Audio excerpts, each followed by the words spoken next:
राज्याचे मुख्यमंत्री देवेंद्र फडणवीस यांनी नवीन घोषणा केलेली आहे.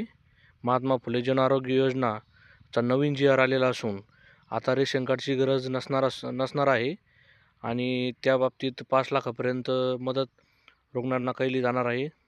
महाराष्ट्रामध्ये महात्मा फुले जनआरोग्य योजनेच्या अंतर्गत 5 लाखापर्यंतचा इलाज आता मोफत केला आहे आणि आता रेशन कार्डाची कुठली अट नाही.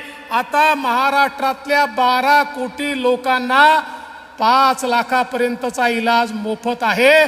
त्यामुळे आता उत्पन्नाची अट देखील त्यात काढून टाकली आहे, कागदपत्रांची अट देखील कमी करून टाकली आहे. लवकरच प्रत्येकाला कार्ड मिळणार आहे. ते कार्ड घेऊन तुम्ही दवाखान्यात गेले की 1 पैसा तुम्हाला कोणी मागणार नाही. अशा प्रकारची व्यवस्था या महाराष्ट्रामध्ये आपण उभी केली. चॅनलवर नवीन असाल शेअर करा, लाईक करा, सबस्क्राईब करा. धन्यवाद.